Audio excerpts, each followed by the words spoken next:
Whoa, buddy. Put that thing back in its holster. We haven't gone anywhere. I don't understand. Check out the MichaelDukesShow.com for information on how to get access to the podcast. Welcome to the party, pal.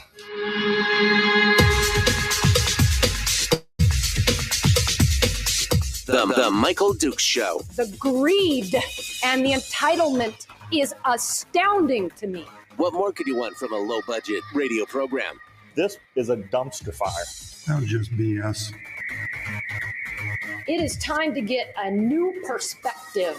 We know just what you need, and we've got just the cure. Open wide and prepare for a steaming hot cup of freedom. I just don't fathom it. The Michael Dukes Show, streaming live across the world. Oh, yeah. Live across the world on the internet at MichaelDukesShow.com and across the state of Alaska on this, your favorite radio station and or FM translator. Buckle up, Buttercup. It's hump day, and we have got a show for you today. Oh, man. Well, I'm gonna attempt to lay down some hard truths here this morning, and it ought to be an interesting discussion. Let's put it that way. We're gonna kind of take a look at the state of the state in the unvarnished truth. As much as, yesterday we got our positivity segment from Chris Story, our betterment. We felt all good about it.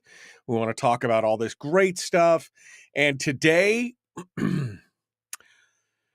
today you're going to get a little bit of a dose of reality that is Alaska. And part of this is generated by some stats that I was reading yesterday, and yesterday with Brad Keithley, where we also get the verbal beatdown every week on the things that are kind of not great going on. There was a discussion and a mention of HB 194, which is the Executive Budget Act that's currently sitting in Ways and Means Committee as a potential solution for the budgeting process here in the state of Alaska. And so after the show, I got a chance to go out and read bits and pieces of it, and some of the things in the sponsor statement is, let's just say it's a little sobering, the sponsor statement for this piece. And it caused me to go out and take a look at some other statistics around the state, some of which we've touched on recently. But I decided that, what we really need to do is the first step to fixing a problem is to acknowledge that you do, in fact, have a problem, right? That's what they tell the alcoholics and the drug addicts, is the first thing you have to admit is that there is a problem. And I don't think that there's a question that we have a problem here in the state of Alaska. Now, there's a feast of problems, a plethora, a virtual. It's a problem party. That's what we got. We got lots of problems here in the state of Alaska. And I don't know if this HB 194 is the solution, if it's part of the solution, if it will even do anything at this point. We have come down the primrose path so far that I have to start asking questions about what have I been doing with my life for the last 20 years? That's the question that I have to ask myself as I go through and look at this. But so we're gonna analyze the state of the state. We're gonna look at those things and talk about where we are. And once we kind of figured out where we are, maybe we can see how we get out of this issue. We'll do our best. We will do our best to attempt to pull ourselves up by our bootstraps and see what we can do. So it's oh man, it's a day. So we're going to talk about that stuff. We're going to hit a couple headlines first here before we dive into the deep end, the depressing end of the pool. And it's not really depressing. I mean, I hate to premise it like that because maybe it kind of sets us up for failure, or for you to go, just why do I want to bother to listen to this? But again, let me just reiterate that to acknowledge that you have a problem is the first step to fixing it. So let me just say that right at the top of the thing here. Let's just talk about that. All right, but first, let's take a look at some of the headlines. Hey, the ADN finally figured out that there was a problem at the port of Seattle. What is this, day 3? This is the third day that this happened over the weekend, and in fact, they actually shut down the port on Sunday. And the Anchorage Daily News, never one not to come late to the party, has finally written an article about the labor dispute on the West Coast causing the shutdown. Now, for its part, it does have a little bit more information than anything else out there. But again, I am surprised how many times that the ADN has been scooped, so to speak, by little blogs like Must Read Alaska or The Landmine or Midnight Sun or some of these other ones that are just, they seem to have their finger on the pulse of everything that's going on, and the ADN seems to be a day late and a dollar short, even though it is the paper of record for the state of Alaska. It's supposed to be the paper for the state. But anyway, they finally wrote about it. Nothing new in that, by the way, other than the fact that they do remind us that the boats that are arriving now here in the state of Alaska have been on the water for 10 to 14 days. So any slowdown that we see, any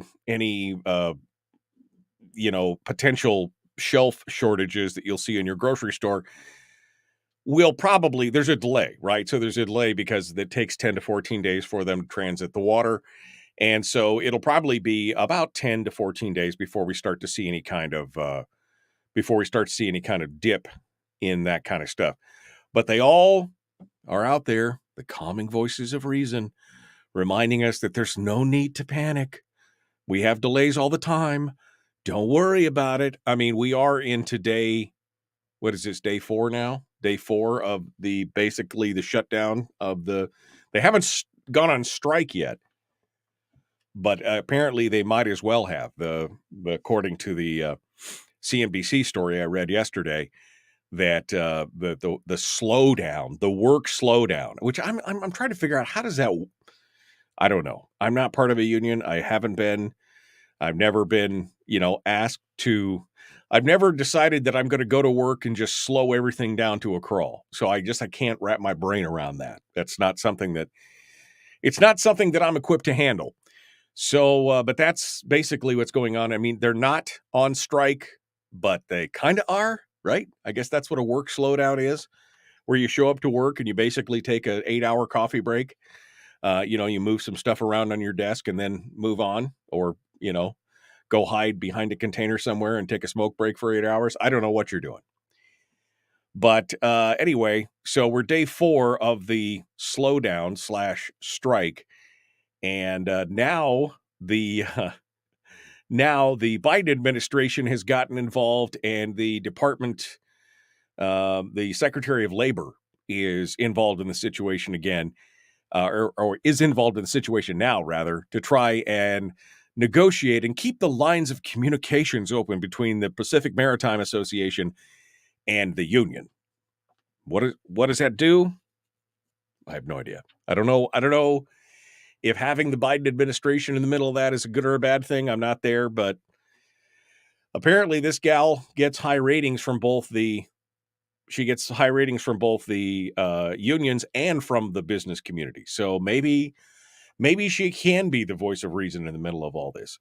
All I know is that we are on the sticky end of the lollipop out at the end of the chain. So hopefully something gets taken care of. But the one thing that the ADN did remind us of is that this is not an instantaneous thing. So if we are going to see any kind of shortages or emptiness on the shelves, it'll probably be about 10 days away from now.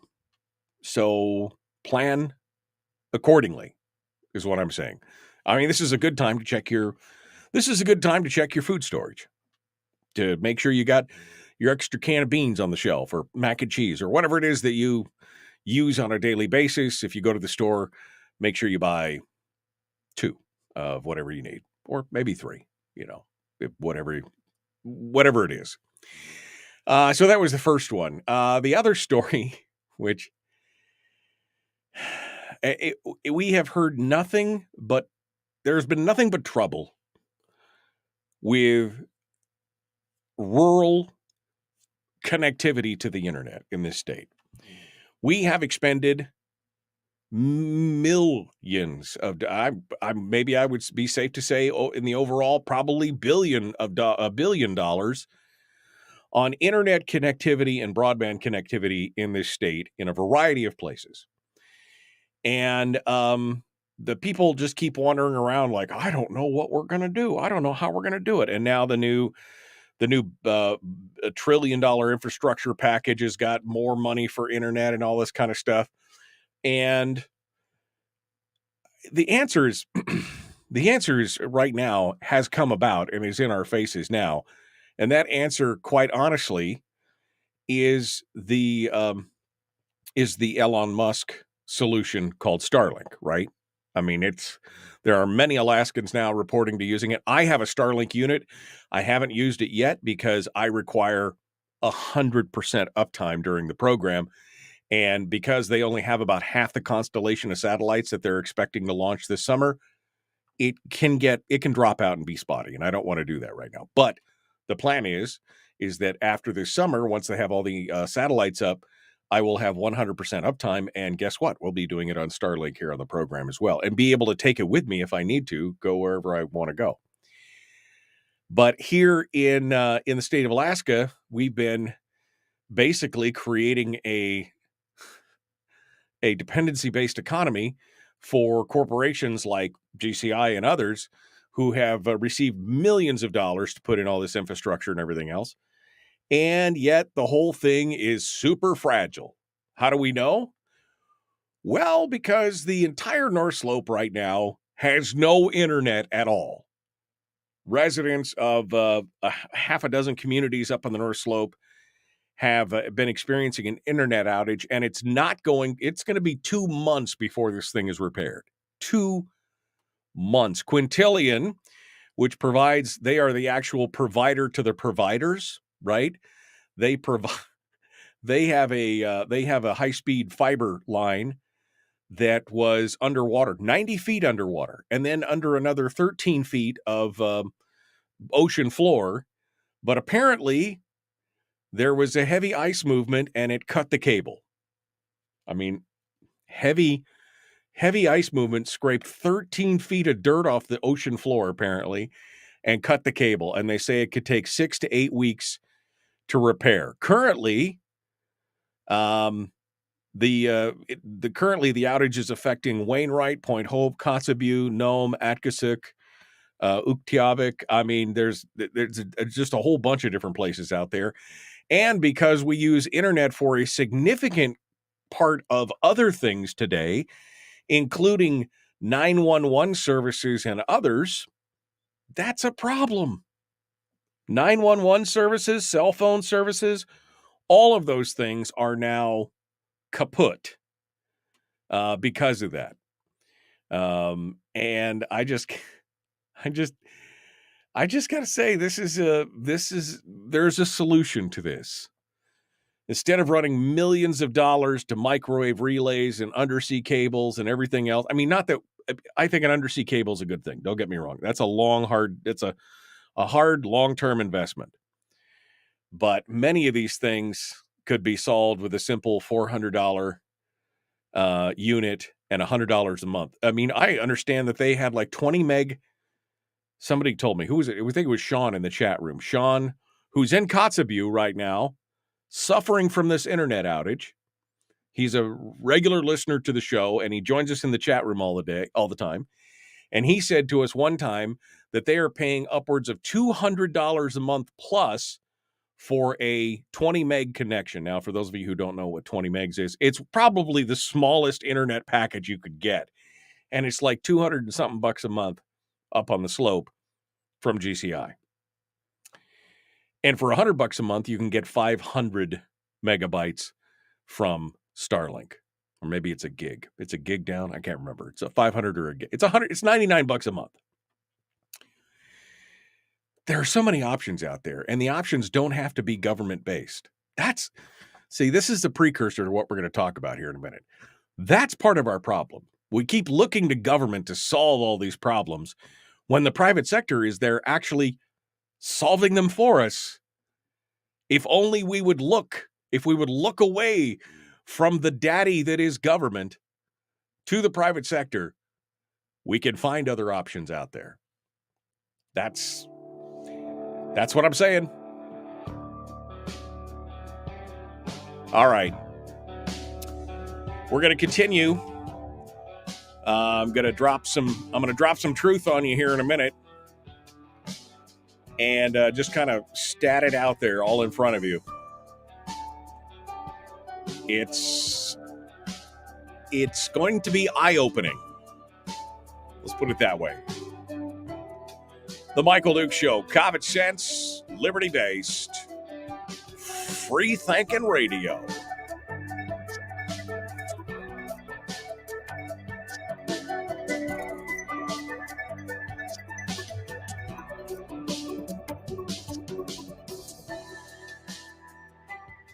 We're broadcasting live through a series of tubes, allowing all of these entities to provide streaming stuff going on the internet. Well, it's kind of hard to explain. Sorry. Streaming live every weekday morning on Facebook Live and MichaelDukesShow.com. All right.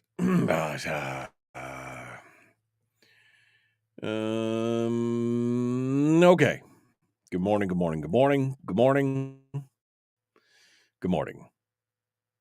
Wow. I'm going backwards to the very beginning. You guys are like all good to go. Hump day.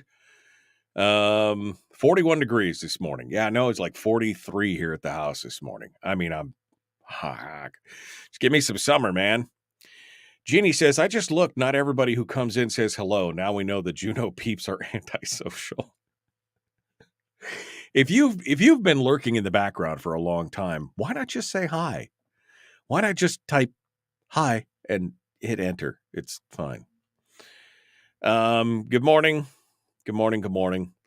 Brian says, we're doomed. Doomed, I say. We must repent and move into condominiums.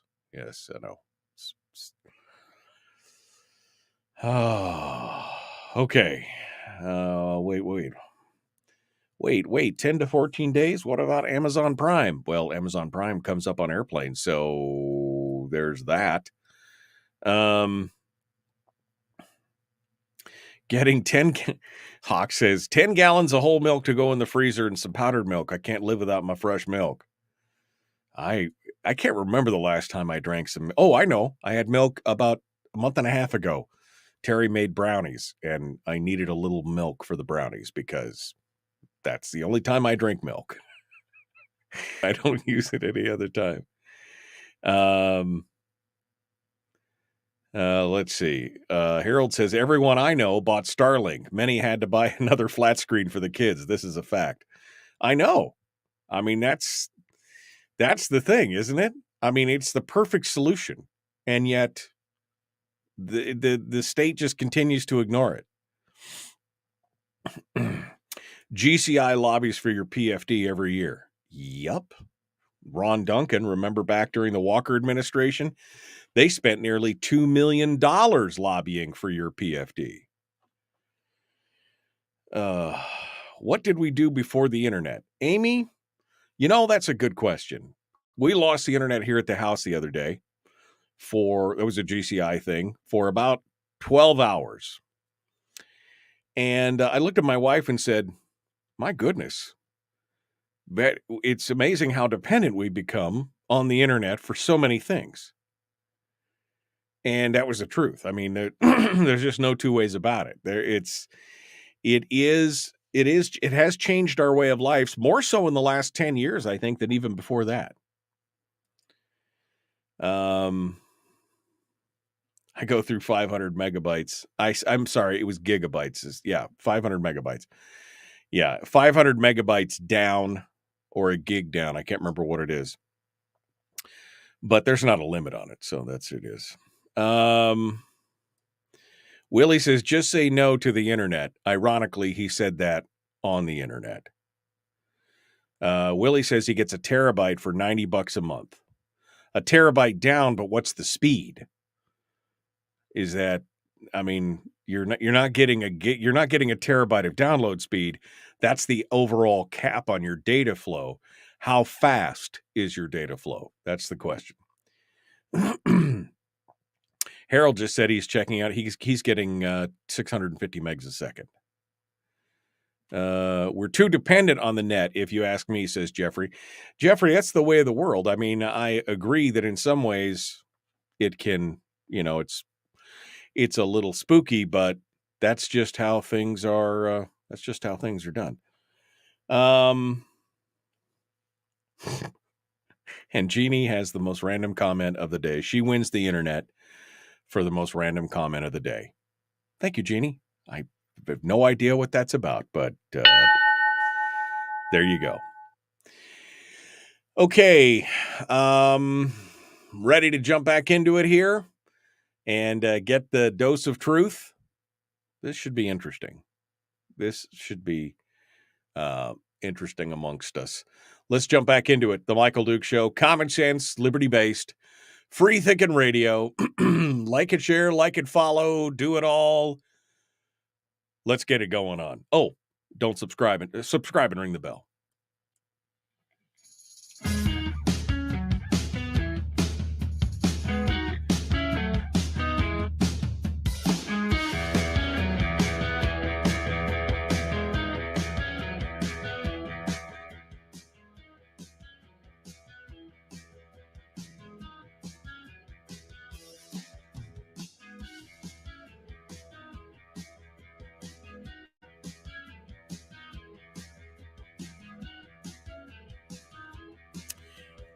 Okay.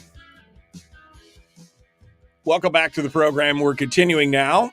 Hour one. In hour two, Representative Ben Carpenter is going to be joining us to talk about HB 194, which is the, the title? The Executive Budget Act. And we got a chance to talk about this a little bit yesterday with Brad. Donna Ardwin mentioned it as a solution, partial solution to the budgetary woes as to how we formulate the budget here in the state of Alaska. And after the show, I got a chance to kind of go and read through it, and I read the sponsor statement. And to say that it was a little sobering was an understatement. Now, some of these facts we've covered here most recently. In fact, last week I talked about, it was a report that actually Harold sent me, talking about Alaska having the third worst economy in the United States. We ranked 49th, only outranking Louisiana and West Virginia as the worst economies in the state. 44th for economic health, 41st for innovation potential. We got a higher unemployment rate. Jobs, we're looking, what is our percentage of jobs considered to be STEM employment and everything else? I mean, it is, it was not a bright and rosy outlook for the state of Alaska in this report. So we just touched on that briefly last week, but it kind of echoed. And as soon as I read this sponsor statement for HB 194, it reminded me of the story that we mentioned earlier in the week. And I started going back and digging through some of the stuff. And there is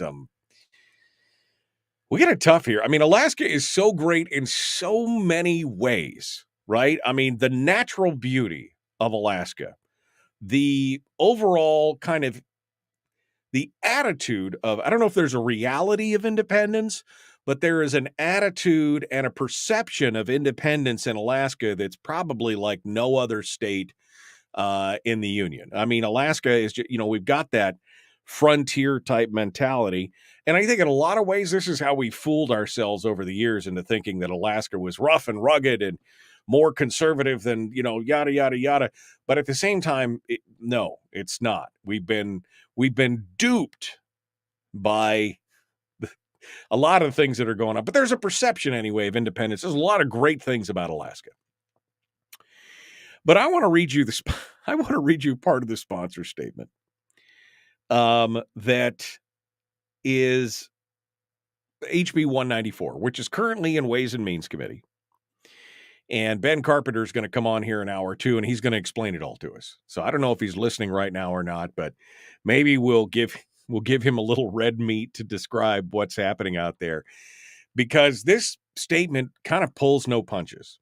And then we're going to dive deeper into what some of the statements are saying, because I want us all to come to I want us all to come to grips with one thing here in the state, in the radio, to my listeners, to the people here. We being, and what I say we, it's the royal we, you and me, are a minority in the state of Alaska.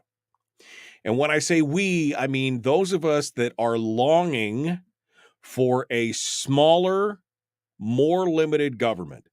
Those of us that are looking for a government that will live within its means, a government that will no longer continue to try and dig out new revenues from the people, a government who will not ignore what the private sector is doing, who will not prioritize the public sector spend over the private sector in total, who will not ignore the law.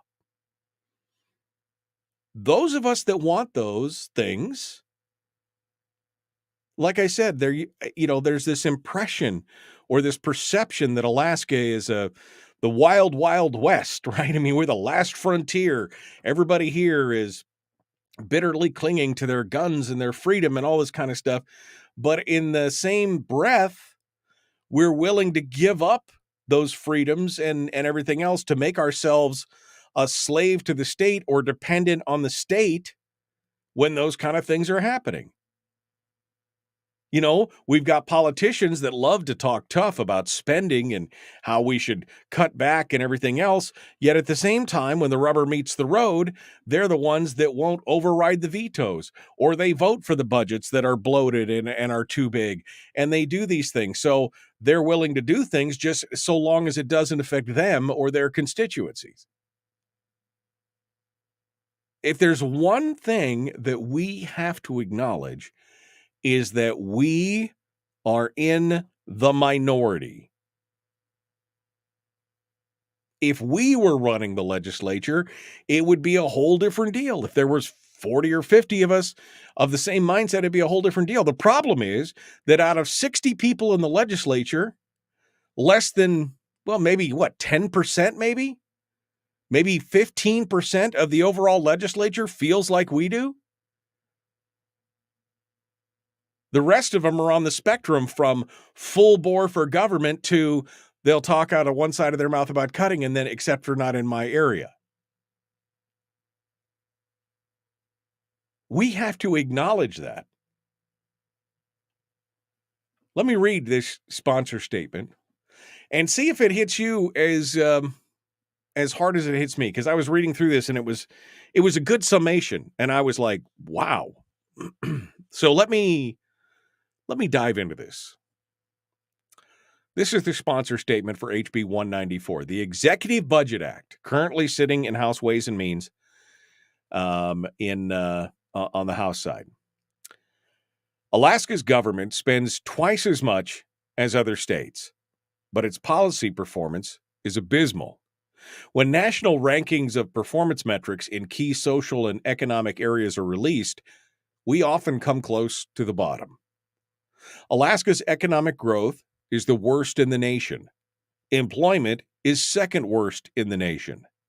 More than 70,000 more people have left Alaska for other states than have moved here from other states. Education test scores have been consistently at the bottom. Violent crime is high. University four-year graduation is almost non-existent. We are doing something wrong. Pouring more money into our problems is not working. Alaska's spend per capita is the highest in the nation. Our debt per capita is the 7th highest. We have the 10th highest welfare dependency and fewer education choice options than the majority of states. Florida spends a quarter of what Alaska does, and Florida scores very high on its policy outcomes. If you don't believe the data, believe the 1.6 million people who have moved to Florida from other states over the last 10 years. That's just the opening statement, the opening part of this sponsor statement on HB 194. Now, they go on to talk about how it's performance-based budgeting that could help us, that the Alaska Executive Budget Act that is already in place requires the governor and the state agencies to use performance data and metrics, but it's very vague, so it's really never had any teeth and it's never really worked. Now, I'm not 100% convinced that this would solve the problem because, again, this is all statutory and the legislature gives two poops about what's going on with this. They don't care. Statutory, no big deal. We'll just ignore it. I mean, so I don't know if this will fix it or not, but those opening statements are just so shocking. We have the 10th highest welfare right now currently in the state of Alaska with 700,000 people, 760 maybe 700, maybe the numbers come down. I mean, we've seen a bunch of people move out, so I don't know. It's just over 700,000 people. We currently have 270,000 people on some form of Medicaid, welfare, Section 8 house, some form of assistance. 270,000. I thought we probably would have ranked higher as far as the welfare dependency just based on that number alone. But apparently, we're the 10th highest, though, out of 50. Where spending per capita is the highest in the nation. And we're spending, what, 15,000, almost 16,000 now? 3 years ago, it was 14,000 and change, and now it's up over 15,000 per person. Come to grips with that for a second. It's you and your spouse or your partner and your 2.4 children or whatever, 4 people in your household. The government is expending $60,000 a year on your behalf. Now, that was just the thumbnail. Shall we jump down into the metrics and into the basics of what the rest of it looks like? Oh, I think we shall. I think we're going to get into that. We're going to do that here in just a second. And then, after I get done with the truth bomb, we're going to bring Ben Carpenter on and see if he can save us all from ourselves. The Michael Duke Show. Common sense, liberty-based, free-thinking radio.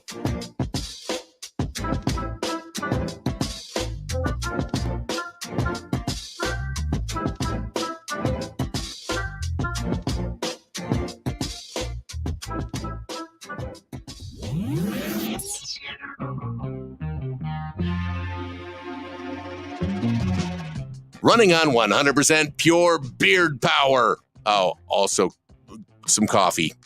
We dip our beard in coffee. Ha, nice beard. The Michael Duke Show.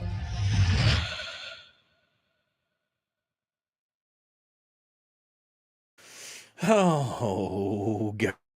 All right. Let's go backwards here. Scroll backwards here. Scroll backwards. Okay. What were we talking about? Oh, Jeannie was talking about. Oh, she was in response to Amy singing the praises of a warm water bidet. Well, I mean, who doesn't like a little backside soaking like that? Come on, that's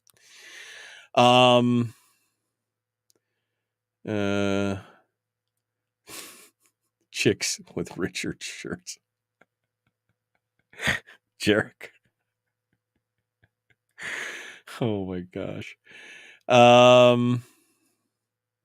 Socialism has its downside, says Donna.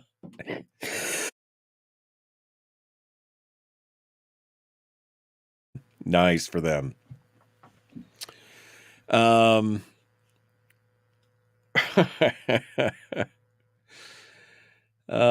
right. So there goes. It's not all gloom. One good thing is that we have a balanced budget this year. Oh my God, Randy.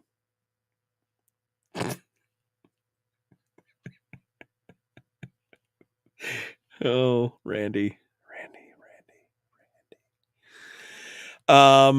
Not moving to Florida, says Harold. Alligator, shark, snakes, and now seaweed. Well, yeah, I'm not saying that we should. That was.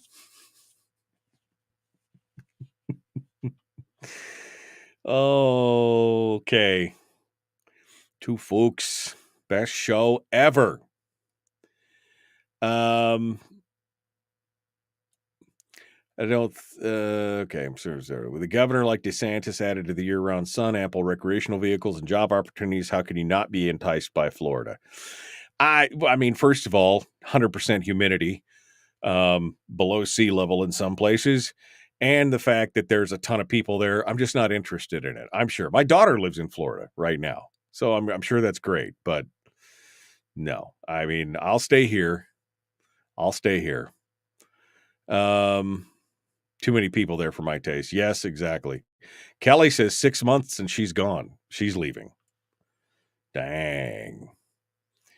Kindly give me the number for that bill and the sponsor statement again. Willie, it's HB 194. HB 194. Oh, wait. I do have a link to this, don't I? Do I have a link? No, I don't have a link. Thought I had a link, but I didn't have a link. To Basis. I thought I had a link to Basis. Yeah, it's 100% humidity and 85 or 90 degrees. That's just not something I'm interested in. Although, I mean, they've done a good job down there.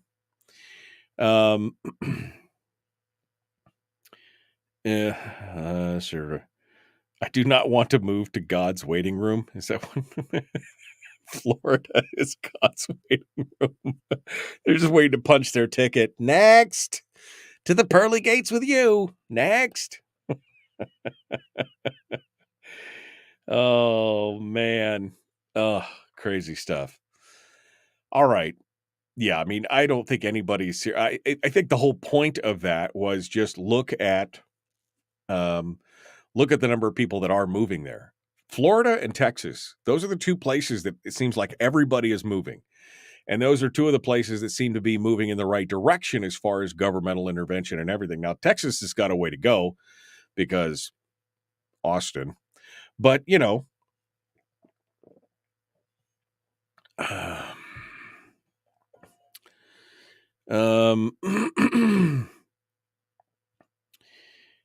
don't have a lot of complaints about internet, but I have been seeing a lot of Facebook ads for spit spots.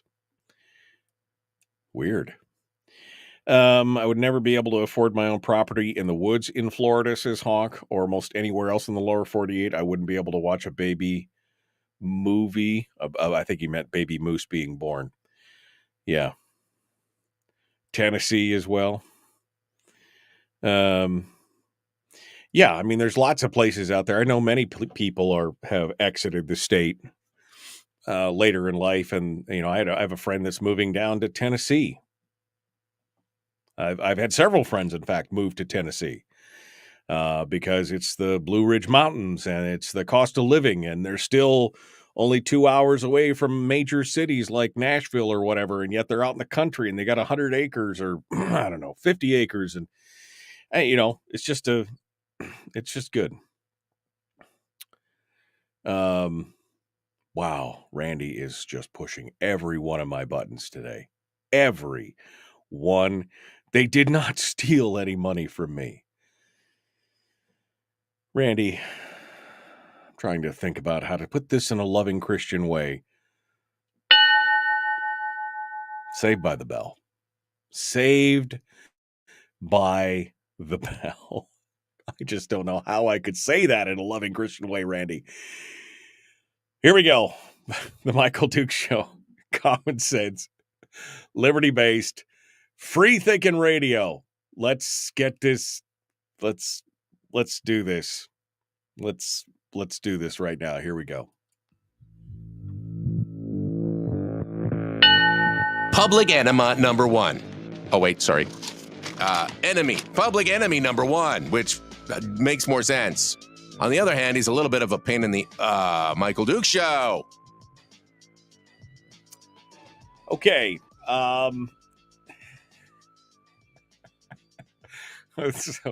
So much commentary in the chat room. This segment. It's amazing. All right. Ben Carpenter is going to be joining us here in a few minutes to talk about HB 194, which I just read the sponsoring statement for. And we've got links up in the chat room right now. If you want to go out and read 194, the 194 bill that it's up in front of the House Ways and Means. But basically, the highlights of the sponsoring statement talk about Alaska spending being, on a per capita basis, the highest in the nation. We have one of the highest welfare dependency. We have fewer education choices. We have our test scores are consistently in the bottom. More than 70,000 people have moved out of Alaska, more than have moved in. Economic growth is the worst in the nation. I mean, it's just this litany of woe and bad news. And yet your politicians continue to rail from the podium in Juneau about how they're here to save the state. By the way, we've had the same group or handful of people at the helm of the state since, well, almost 20 years now. And has it gotten better or has it gotten worse? I'm asking for a friend. All right, so let's just go back and rewind the clock here a little bit and remind people of some of the actual numbers of what's going on. The Alaska Policy Forum has got a slew of different pieces out there talking about the different metrics of how you can compare the state to other states. And one of their last pieces from Quinn Townsend talks about this for the 2021 year. I couldn't find the 2022 year, but here's the grading score. Cost of doing business in Alaska is an F. Infrastructure, D-. Life, health, and inclusion is a C+. Workforce is a C. Economy is an F. Access to capital is an F. Education is an F. Cost of living is an F. This is from the CNBC Top States for Business in Alaska. Alaska coming in, this is in 2021, Alaska coming in 50th. This is the business friendliness category from CNBC that Quinn is talking about in 2021. Okay, maybe that's not it. Maybe let's talk about education. Maybe we do better in education. Sarah Montalbano, our favorite person on education here, wrote an article back in February talking about Alaska and the AK STAR tests, which is the Alaska System of Academic Readiness, which gives you a peek into how kids are doing. On the mathematics portion, 3 out of 4 students were not meeting grade level expectations. In conjunction with difficulties in readings, these results suggest that the one-size-fits-all education is no longer working for 3/4 of Alaska students. The key takeaways, by the way, about 30% of all students were proficient in English language arts. statewide. 23% were that 1 in 3 could read and write. 1 in 4 were proficient with math.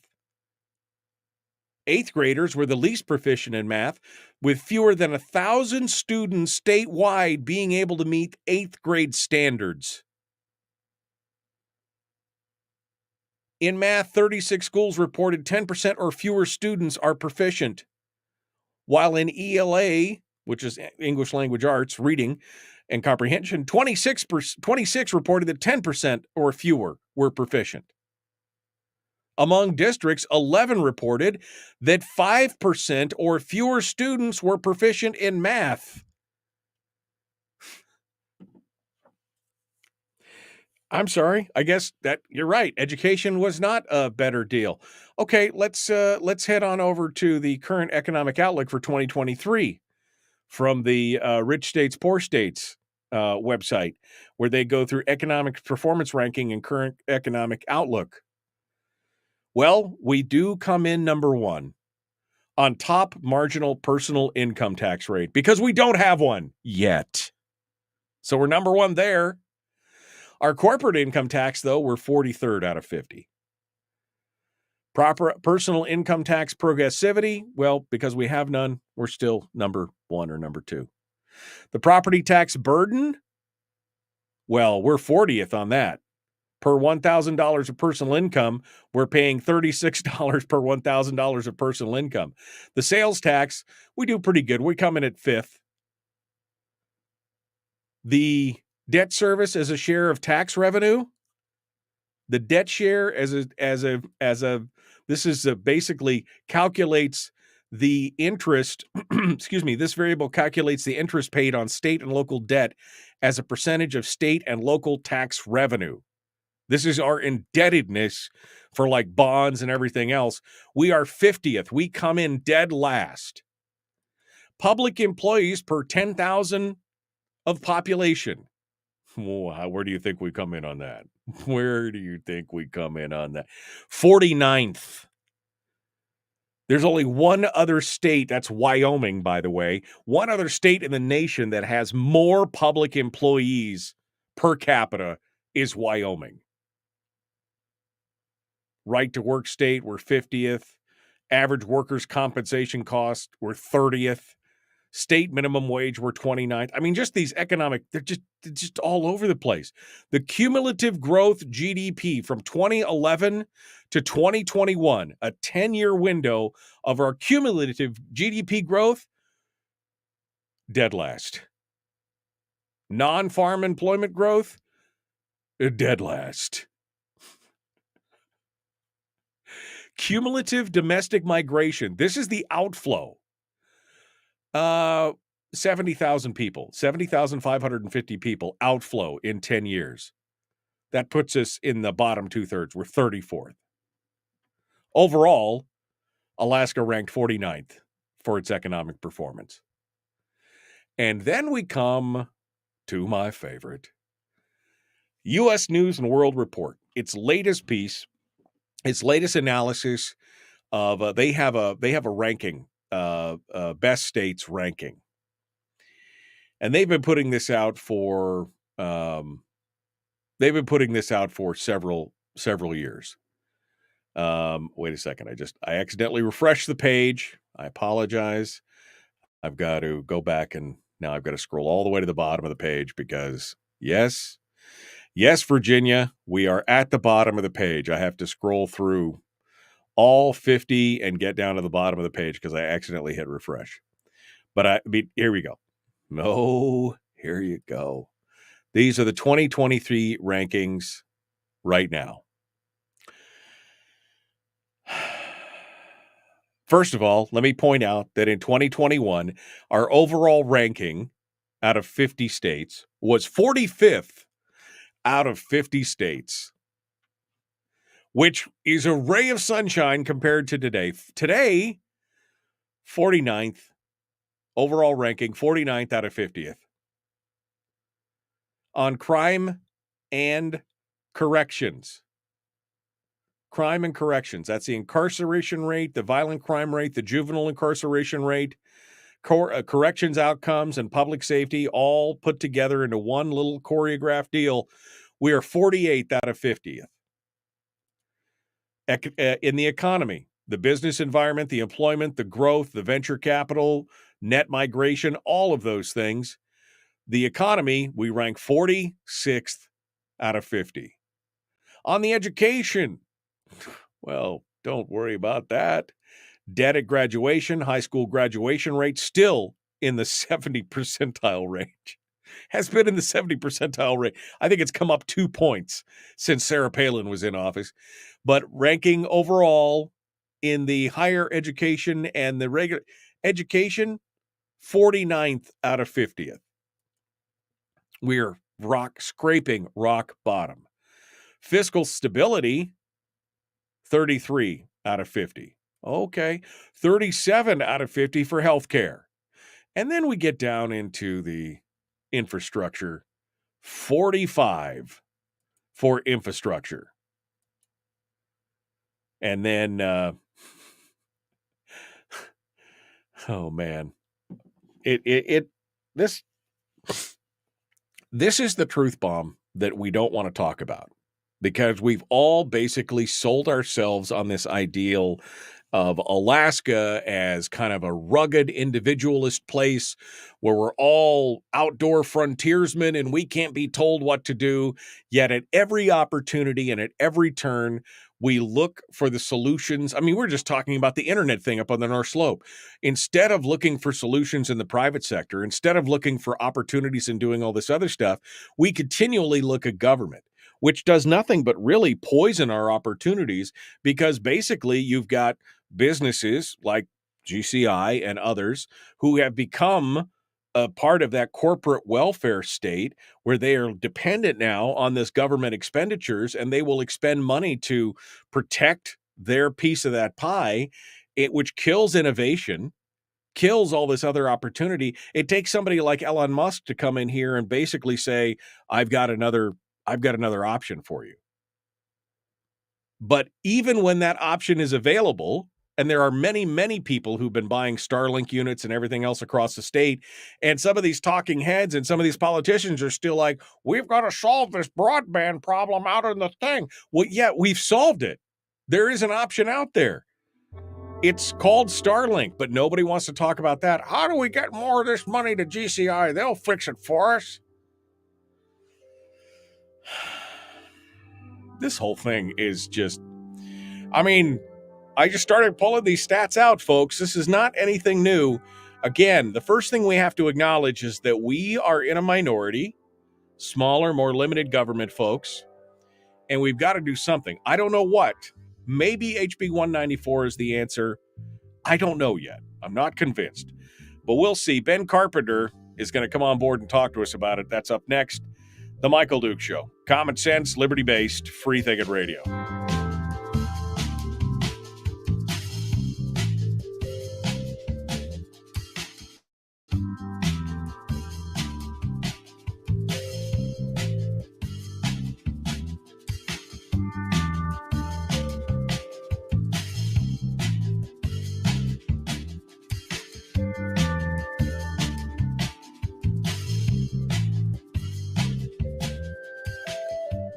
Okay.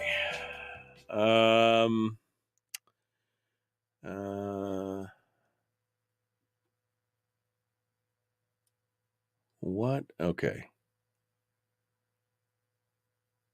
Zero infrastructure.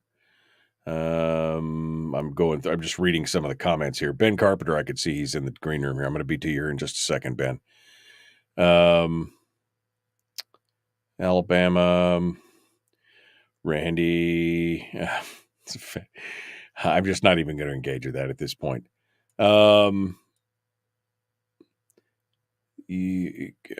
Robert just can't believe his ink in the thing and deal.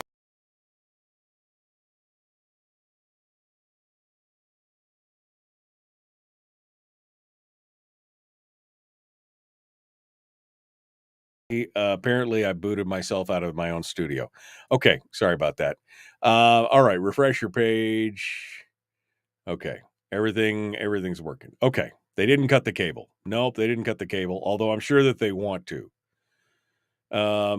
Brian kind of sums up everything that I feel right now. This is Brian's comment. My takeaway, collectively, we like being serfs. I'm just that's it. That's what I'm saying. That's what I feel like sometimes. Okay. Let's get this thing squared away. Let's get Representative Ben on the line here on the horn and see what we can come up with and see how the connection is and everything else. We both got GCI and I've been trash talking them, so we might both probably get kicked to the curb here in a hot second. Good morning, Ben. How you doing this morning? Good morning. I'm doing fine. So far, so good on the connection. I know last time it wasn't very good, but No, you look good. You sound good. So it's all thing. Have I been too hard on the people this morning, Ben? Have I been too Debbie Downer for every? I just, you're asking the wrong person, Michael. I just I'm think the one that, that's accused of being too serious most times. I felt like Alaska, like we were, riding on the edge of the last frontier, the Wild West, that we were doing it our way, that we were ruggedly independent. And in my mind, that's how we've been for a long time. But as I go back and look and I see the dependency that's been created in this state on both the left and the right, the social network, the social welfare dependency, and then the corporate cronyism and the dependency on the other side, I've come to realize that those of us in the middle who think that we are independent, we're just getting squeezed and we're becoming vanishingly small as a demographic. I mean, am I wrong on that? No, I don't think so. I mean, independent and the Alaskan spirit that says, leave me alone, I don't want to participate with government, lends itself to not really watching or paying attention to what's happening. And after World War II, you can see a great socialist movement and increase in a number of countries, Great Britain being one of them, many of the European countries, and to an extent, the United States. And there's been a slow creep towards a more socialistic government since World War II, the end of World War II. And so if we want to be independent, and that means in our mind, government stay out of it, and I'm going to stay out of your way, you stay out of mine, well, then that means we're prone to not really watch and pay attention to what's happening. And so now we've got a more socialist government. Right. We have that attitude of I just want to be left alone. And that's great, except for the fact that if you just want to be left alone, you have a tendency to try and leave everybody else alone and not pay attention. And then on top of that, you've got kind of the whole Saul Alinsky school of weaponizing politics and making it so divisive and so polarizing that many other people at that point get sick of it and they throw their hands up and they walk off into the pucker brush and they just stop participating. And that benefits, again, the special interest in the bigger government crowd because there are fewer people to push back on it. It's this self-reinforcing feedback loop. Yeah, I guess I just take exception to the throw my hands up and walk away. You don't win anything in life by doing that. I agree, but it is a reality, Ben, right? I mean, you have to agree that is happening. People are so pissed off and frustrated and burned out that they just go, F it, and they walk out the room. You know what I mean? I'm not saying that I'm doing that, but there are hundreds and thousands of people that are doing that all the time. I mean, look at the last election, the lowest voter turnout, I mean, in history, and yet we're, it's because I think a lot of it is people are just frustrated. But we cannot divorce ourselves from our own government. No, we can't. Remember, government is what happens to you when you're not paying attention.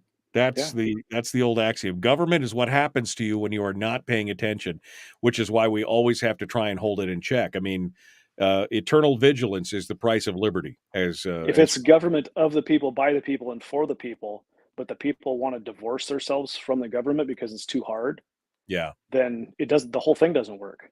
Yeah, absolutely. I mean, I'm using the word divorce specifically to draw an analogy to a marriage, right? Right. If the marriage becomes hard and we just divorce because that's the easier path, and we take that mentality and approach our relationship with government in a similar fashion, then your government's not going to work.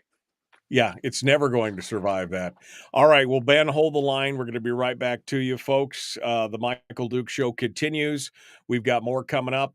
Let's get it going on here. Hour 2 is dead ahead.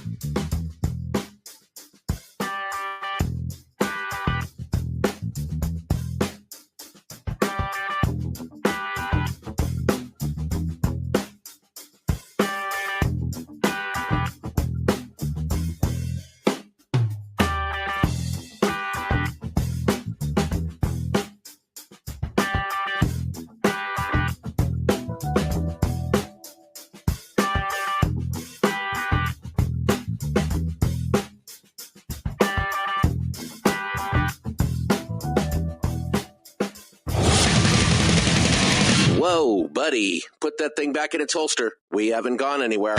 I don't understand. Check out the MichaelDukesShow.com for information on how to get access to the podcast.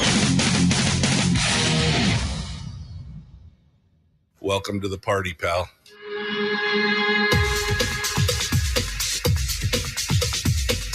The Michael Dukes Show. The greed and the entitlement is astounding to me. What more could you want from a low-budget radio program? This is a dumpster fire. That was just BS. It is time to get a new perspective. We know just what you need, and we've got just the cure. Open wide and prepare for a steaming hot cup of freedom. I just don't fathom it. The Michael Dukes Show, streaming live across the world. Live across the world on the internet at michaeldukeshow.com, where you'll find everything to do with the radio show, including links to our social media sites where we simulcast the radio show every morning on Facebook, YouTube, and Twitch. Links to the podcast available on CastBox, iTunes, Google Play, and Spotify. And, of course, the audio-only live stream, which is up and running right now. Also broadcasting live across the state of Alaska on this, your favorite radio station and or FM translator. Hello and good morning. Welcome to it, Hump Day, Hour 2 of the big radio broadcast. If you missed Hour 1, count yourself lucky, because I gave you the hard truth, and it was painful. For it was shocking and painful, and it is the truth. That's the thing. We're in a tough situation. Alaska is we're in the bottom of the pack. We're at the tail end of economics, education, economy, growth, employment, opportunity, business environment. Alaska ranks 49th and 50th in every category that counts right now, and yet we're just going to keep doing the same thing that we've been doing. We've got to stop the madness. Now, one of the options for that, one of the things that may fix a part of that, apparently, is HB 194, which has to do with the Executive Budget Act. Joining us this morning to discuss this is Representative Ben Carpenter, chair of the House Ways and Means Committee. And we're going to talk about all the things that we just talked about and how HB 194 may fix that. He joins us this morning to discuss, and we welcome him on the program right now. Good morning, Ben. Good morning, sir. How are you? You know, just another beautiful day in paradise. What do you got going? It's only 43 degrees here at the house, but you know. I was about to ask if summer has arrived up there, because it certainly hasn't down here yet. Oh, no. My main hope, and this is thank you to Brian, my main hope is that summer falls on a weekend this year. That's it. That's all I'm asking. At least it falls on a weekend. Low expectations. Hey, I'm setting the bar pretty low. At least I can't be disappointed any more than I already am.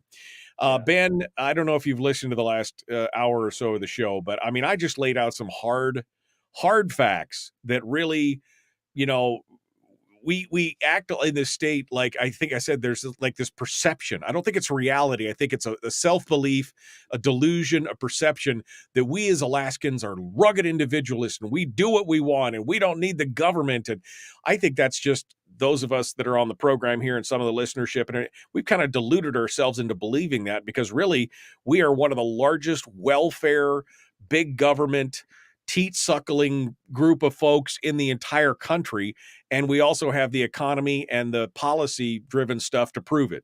Am I wrong? I don't disagree with that. I think you can summarize by saying that we've got a socialistic constitution, and we've allowed ourselves to become a more socialist state. Maybe that's because people have divorced themselves from their government in their mind, and they think that they can just not participate, and things will be fine. And to the extent that they're wrong, we find ourselves in a situation. I guess I would just summarize and say that all of the problems that we witness, better management and better leadership in state government would improve a lot of that. And to the extent that I'm looking for solutions now that I'm in the majority for the first time, some of the best advice that I received when I first arrived in the legislature was to seek policy changes that improved governance and reduce the cost of government, as opposed to just fighting it out tooth and nail during the budget process, right? Right. And so Right. that's what I've done. Set I've policy, right? Instead of trying to fight the budget on an ongoing basis and an ongoing battle, set the underpinnings, the framework, make it more efficient and make it better. That way you don't have to fight every battle every year. Yeah, and that's the start of this process at the beginning of this legislature was to bring out a fiscal plan. So I highlighted, authored some bills and championed others that others had created, and we highlighted 5 bills for a fiscal plan. Those are HGR2 and HB 38 that created an effective spending limit. HGR 7 and HB 110 settle the PFD problem that we have by constitutionalizing the PFD and then requiring the statute of how the PFD would be paid to be followed. And then House Bill 109 was restructuring our tax process to lower our corporate income tax to incentivize economic growth and create a statewide low broad-based sales tax to tie in the private sector economy to what we do during the budget process. We've got to get the state to care about economic growth, because right now we don't. The legislature doesn't really concern itself with economic growth. And then I really wanted HB 194 to be part of that fiscal plan, because better management is the way that we're going to get to reducing the cost of government. In my opinion, the fight that we're fighting every year since I've been here just is not a conducive way to getting better, lower cost government. So I'm hoping, as we discuss this, that we've find some ways that give us better data and make better management decisions as we go forward.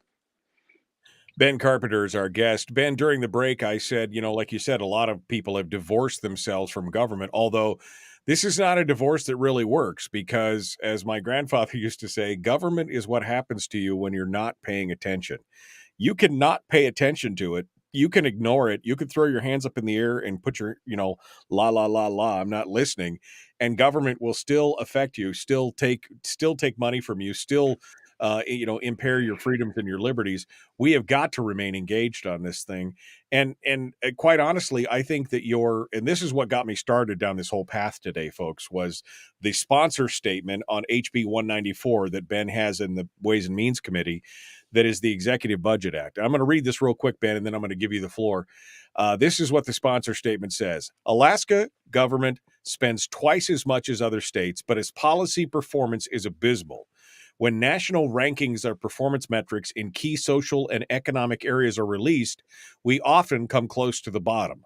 Alaska's economic growth is the worst in the nation. Employment is second worst in the nation.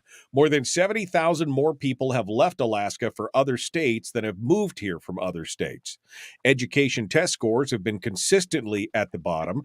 Violent crime is high. University four-year graduation is almost non-existent. We are doing something wrong.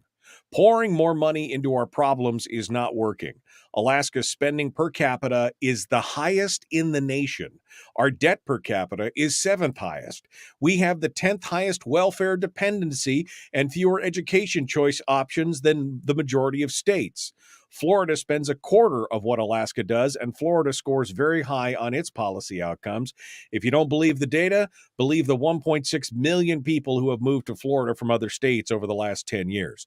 Now, some people will get hung up and be like, I don't want to move to Florida. That's not the point. The point is, look at the people that are going to Florida. Look at the people who are going to Texas. Look at the people who are going to states with a more freedom, more private economy outlook, with a smaller, more efficient government outlook. And look at how people are fleeing other states to go there. This is what started me down this path. And this is why I'm hoping that HB 194 can find some kind of solution. So I turn it over to you here, Ben. Describe what this does and tell me why it's the solution or part of the solution to our problems. Thanks, Michael. And I really want to reiterate that it's not a panacea. It's not, this one bill doesn't solve all our problems, but it does help us get to a better place where we're more effectively managing state government.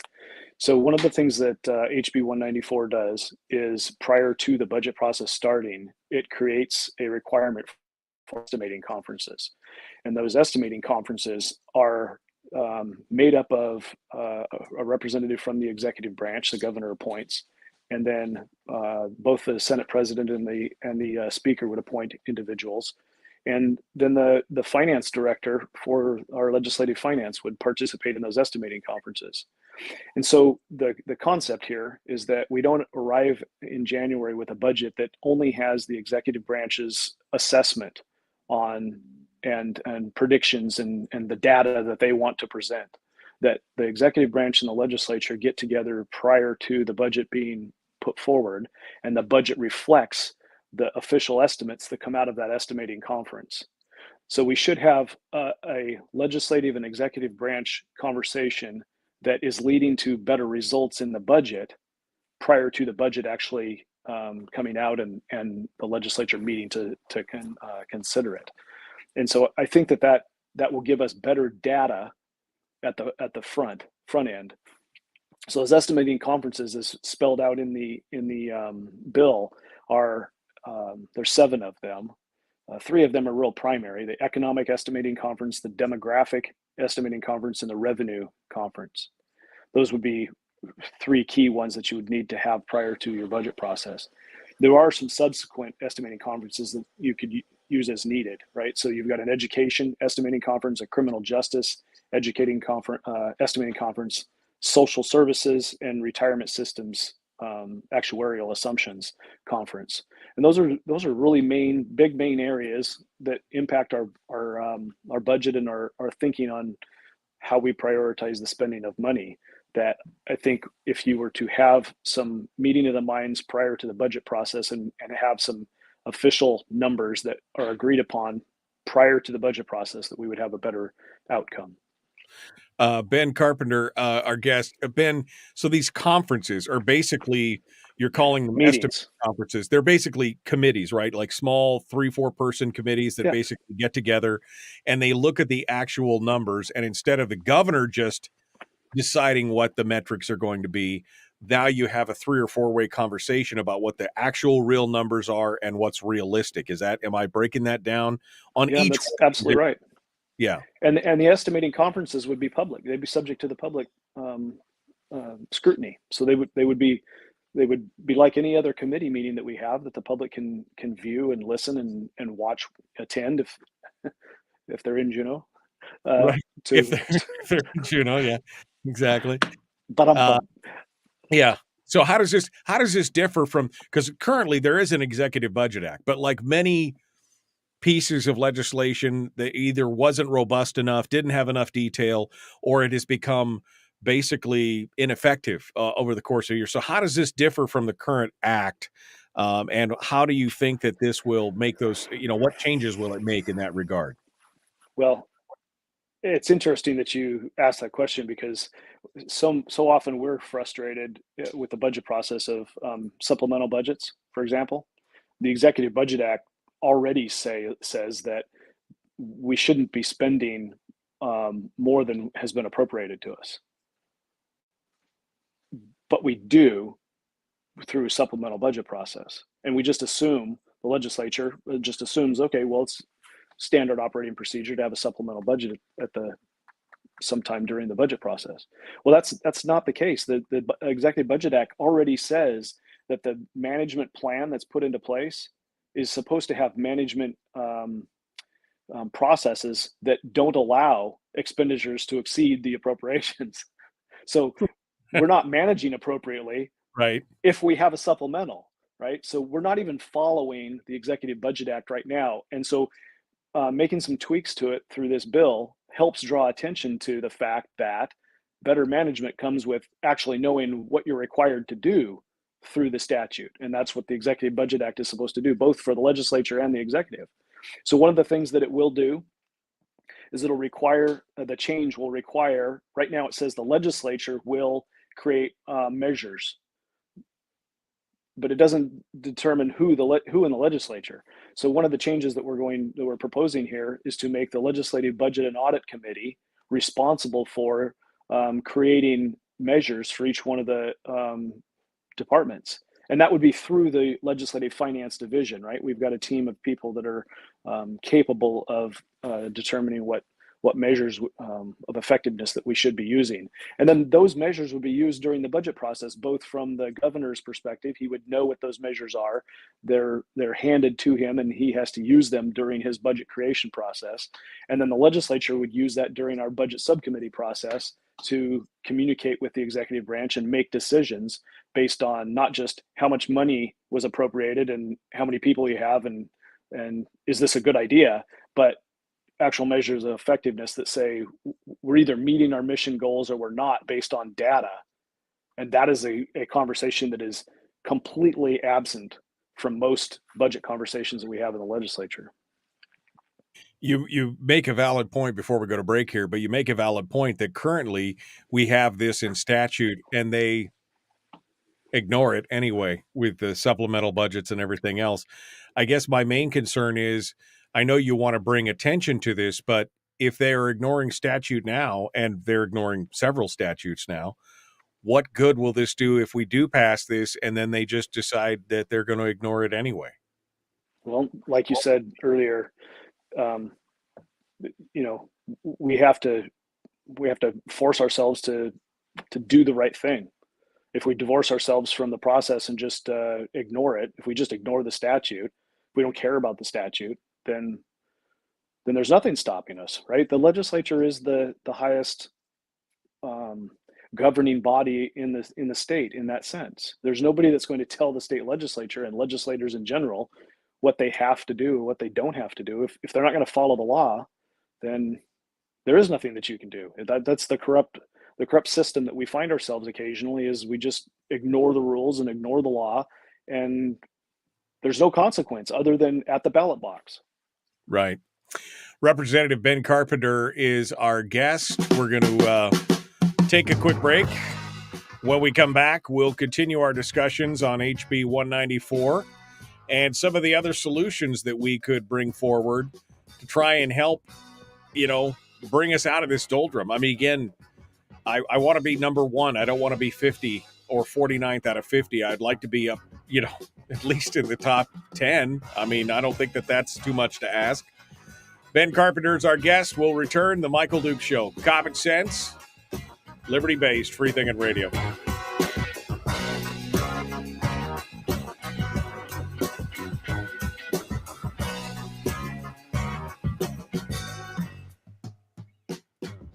If you missed the show, you can listen to it on your time with Dukes On Demand. Oh, and it's free. Like America used to be. Streaming live every weekday morning on Facebook Live and MichaelDukesShow.com. All right, we're in the break with Ben Carpenter as our guest.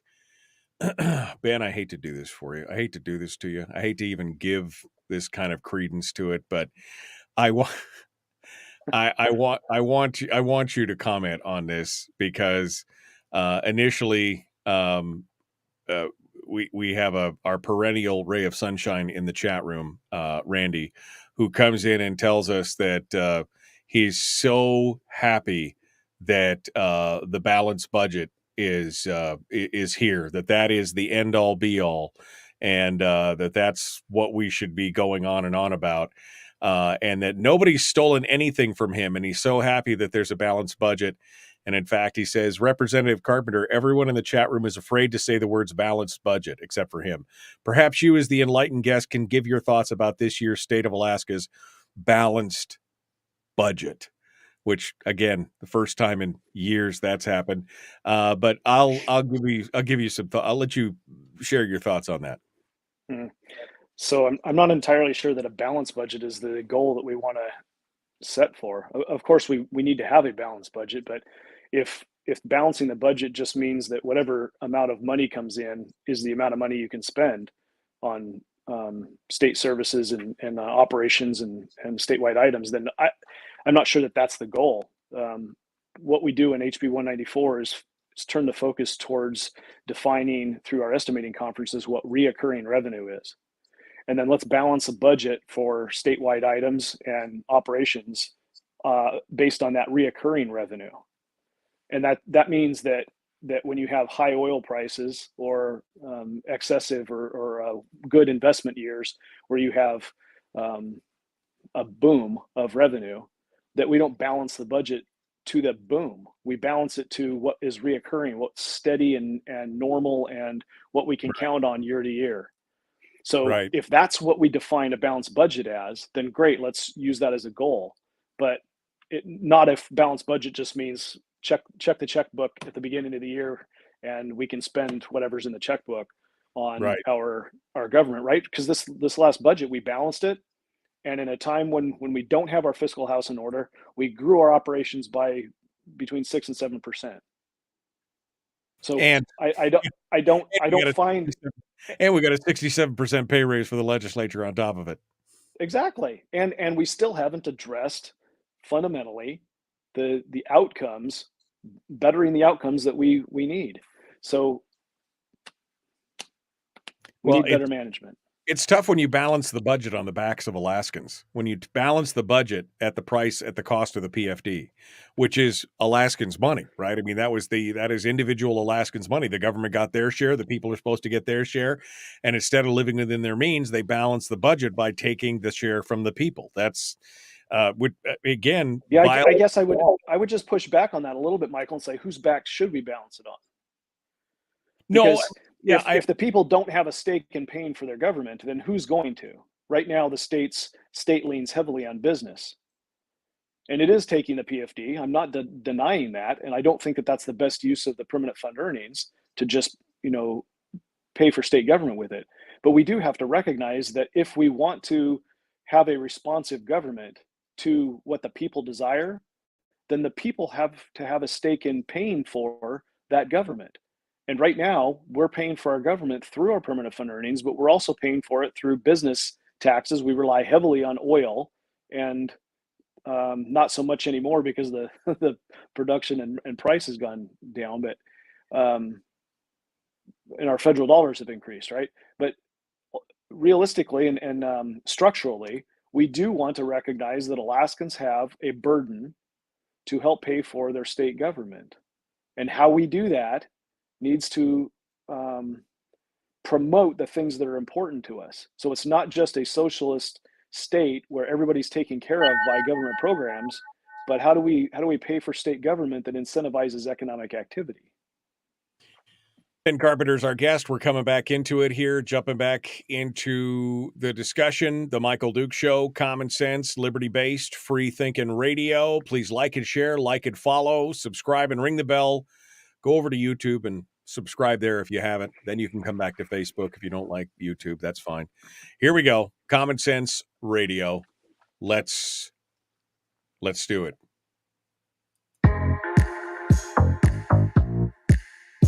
The Michael Duke Show. Not your daddy. Wait, sorry. Not your daddy? Ooh, not your daddy's talk radio. Whew. I was scared for a second.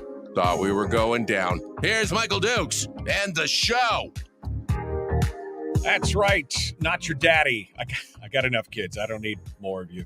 Nor do I play your daddy on TV. This is not your daddy's talk radio. In fact, it is the Michael Duke Show. Common sense, liberty-based, free-thinking radio. Continuing now with Representative Ben Carpenter, chair of the House Ways and Means Committee. We've been talking about HB 194. We just got off into a sidetrack discussion here during the break about balanced budgets and more. And you said an interesting thing, Ben, which I think harkens back to some of the discussions that Hammond had when we were first eliminating the income tax here in the state of Alaska. His recommendation was to turn the percentage to 0, but leave the statute on the books, because he said that a public that was not engaged in the process, that did not have skin in the game, so to speak, was going to basically just start to ignore it. And like you said earlier, become divorced from the process and not pay attention to it. And of course, that didn't happen. And now we have the permanent fund, which is being taken. And your argument in part is we have to have skin in that game so that we do stay engaged. If the public sector, if the government is going to divorce itself from the private sector by basically drawing the majority of its monies from the earnings reserve and from the earnings of the permanent fund, then we at least should have skin in the game to connect back to the legislature in another way. Is that kind of what you're saying here? That is what I'm saying. At a very fundamental level, people who pay for things have a seat at the table. And if we're not going to pay for things as citizens of the state, if we're not going to pay for government, then we shouldn't be surprised if we don't really have a seat at the table. I mean, remember, this is government of the people, by the people, and for the people. The people can't say, well, I'm not going to pay for it. That doesn't work. That's divorcing yourself from the process of self-government. Self-government means you have to make decisions, you have to send representatives, and you have to pay for what you ask for. Right now, our structure says we're going to rely on oil and business to pay for our government. How about we do what I've advocated for years? If you really wanted to see the size and scope of government shrink in this state, because we spend more per capita than any other state in the nation. We're tremendously bloated in concern of that. How about we because people say, well, you're not paying taxes. Well, we are paying taxes. We just don't see them. They're stealth taxes, right? Because the money from our oil revenue, which we all own collectively, I didn't write the Constitution, but that's what it says. We all own it collectively, the subsurface mineral rights. Then how about we give all those revenues and royalties directly to the people and then tax them back? I mean, if that's what you wanted, because then you would see, if you got a royalty check from the state of Alaska that was $16,000, $17,000, $18,000 per person in your household, and you did the happy dance because you just, as a household of four, you just got $70,000. And then the week later, you got the tax bill from the state and they said, you owe us $62,000 of that $70,000. There would be it would grind to a screeching halt. There would be pitchforks and torches everywhere, because then they would see exactly what this state government is costing them. Yeah,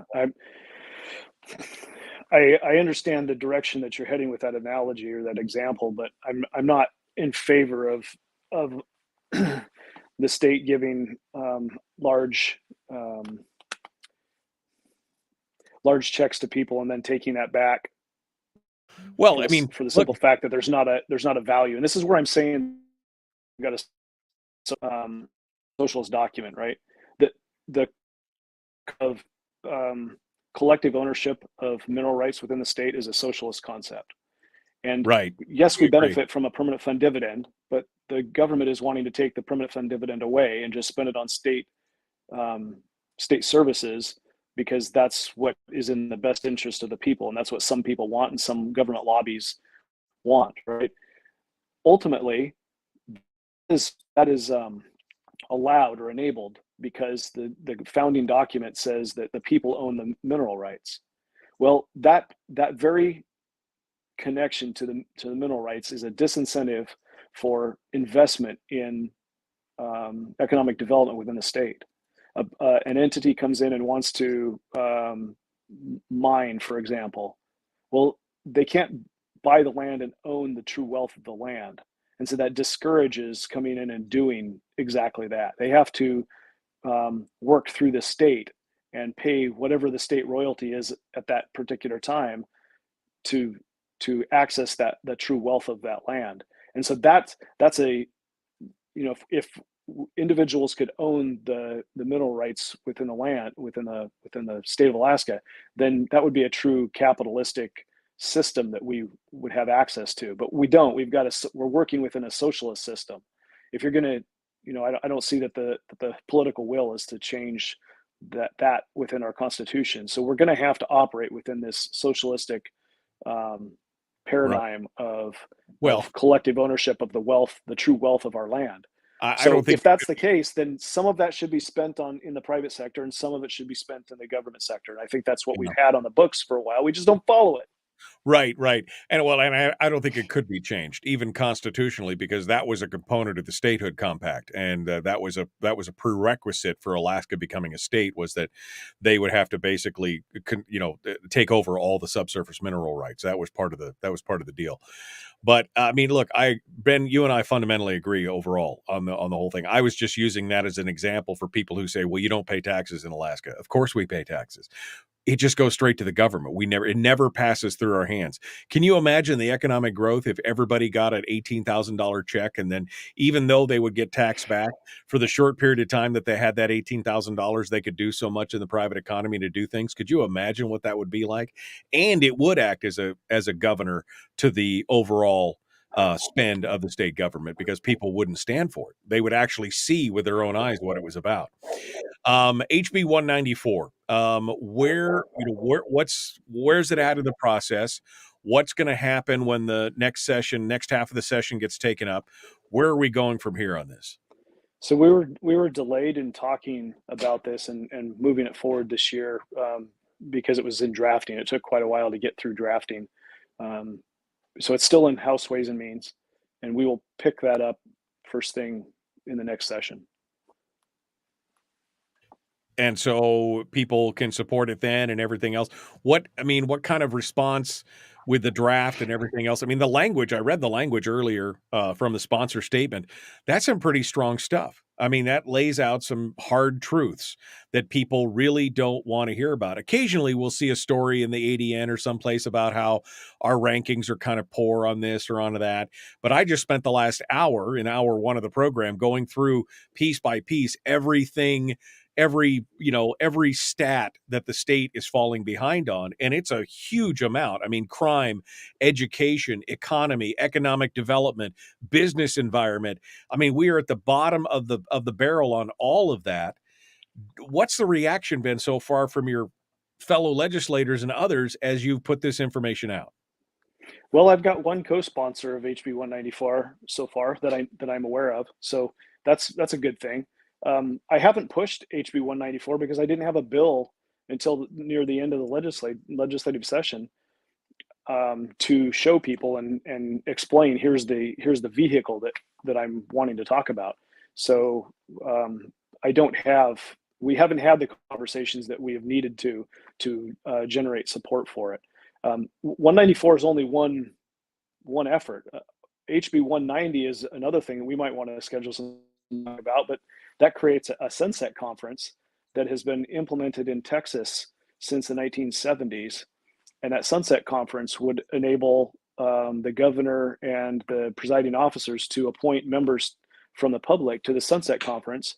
And that it would act like a committee, but the conference would look at each individual department and the sub entities of those departments and decide whether they needed to continue or make changes.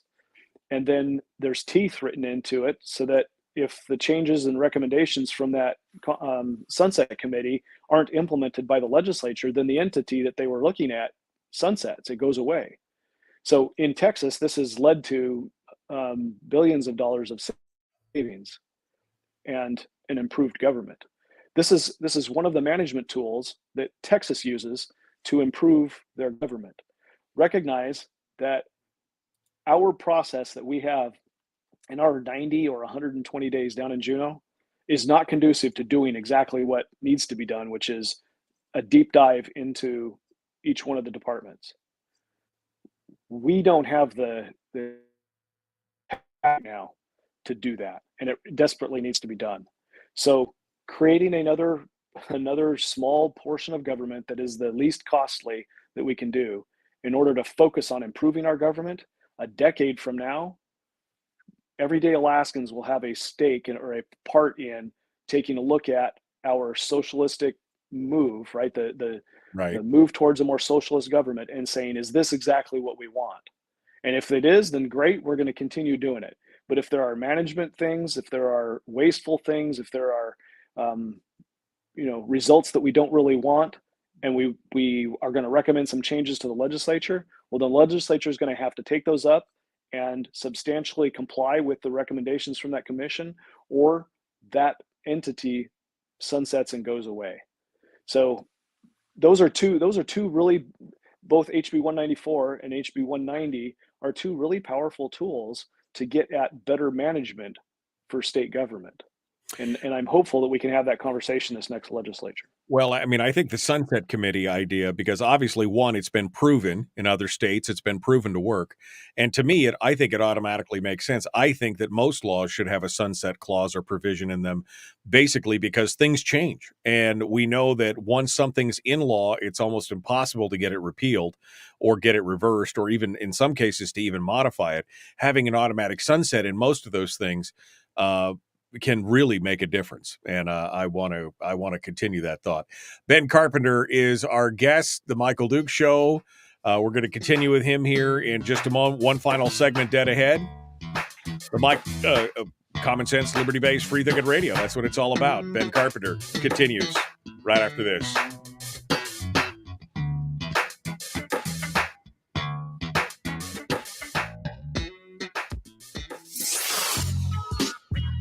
What is that? Common Sense. Regularly heard on American radio. Michael Duke Show.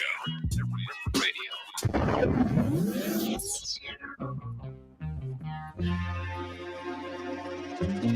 Listened to by more staffers in Juneau than any other show, because their bosses told them to. And after what they just heard, oh man, they're going to be pissed. You're a bad, bad man. The Michael Duke Show.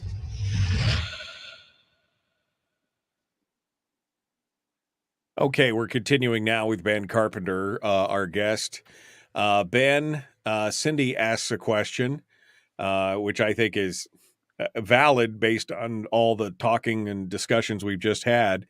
And she says, how much should citizens pay if the legislators continue to have a ravenous appetite to spend? You're right. We need to pay for government. That's a government of the people, by the people, for the people. But if they have this continuous appetite to do nothing but spend, how much should we pay? It's a great question. And I guess I'd answer it this way. Who is they? I'm not sure who they is. But if the people who are divorcing themselves from participating in government don't want to pay more taxes, the other people who are not divorcing themselves from government, who are demanding more spending, those are the socialists, they're continuing to participate and they drive up the cost of government, then somebody is going to pay for it. It's not the socialists likely that are going to pay for it. They're going to find somebody else to pay for it. So the right amount of taxation is determined by what it is we want that we're going to pay for.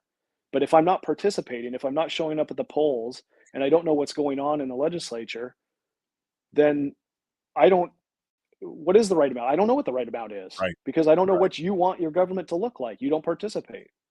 Well, we here on the program are engaged. Listeners on this program are probably engaged, for the most part in that kind of stuff.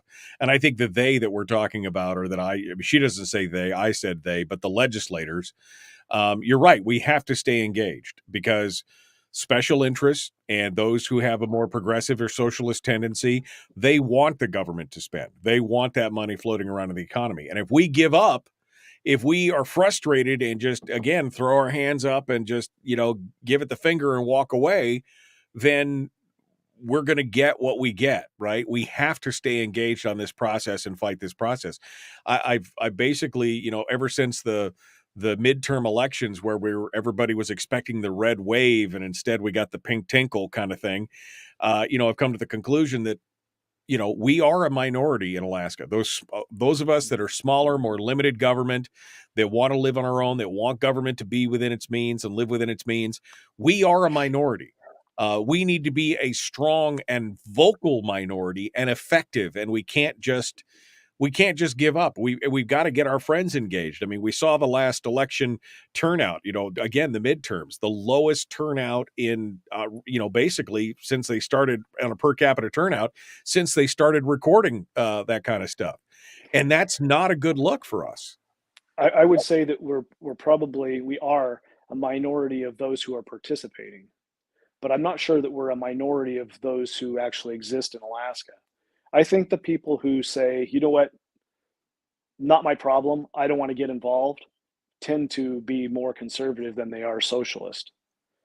I just think that they don't see that their inaction, their divorcing themselves from the process is actually hurting them in the long run. And that's so I'm not in agreement that there are less limited government people in the state of Alaska. I just think that there's less limited government people that are participating in the process. I mean, you might be frankly, right. It's incentivized the opposite way. Those who want to see a socialist government and a government taking care of them, government solutions, are incentivized with participating. The limited government people are not incentivized to participate. Well, and maybe that's maybe that's something from their base philosophy, right? I've often said that the problem with the problem we're facing is that those who are philosophically on the left in the more progressive camp, they believe that government is the solution, so they want to become part of it, and the special interests are there, and all the monies are there. And those who are on the right, who are more rugged individualists and want to be just left alone, they don't play well with others, so they don't want to go out. They are rugged individualists, and they don't want to be part of it. They just want to ignore it and be left alone, and that's part of the problem. One is very kumbaya. One is very much I'm on my own kind of thing. We've got to learn how to come together. You're right. Maybe it's just the participation part is the minority. Maybe there are more people who are out there who are smaller, more limited government, but they just don't know what to do, or they're pissed off, or they're just not incentivized to get together. We've got to figure out how to fix that so that that silent minority, or that silent majority maybe, is involved more. I don't know how to do that other than, Ben, I've been doing this for 25 years. I don't know how to get more people involved in that regard. Well, unfortunately, pain is a motivator, and I think it's the greatest motivator, either to avoid it or to alleviate it once it happens. Yeah. I unfortunately, that's kind of what it is. Anyway, I would like an opportunity to address additionally address that taxation question if we can. No, you're gonna get the full segment here to do what you want here. We're gonna jump into that right now. So Ben Carpenter is our guest. Please like and share the show. As I said earlier, if you haven't liked the show on YouTube yet, would you do that?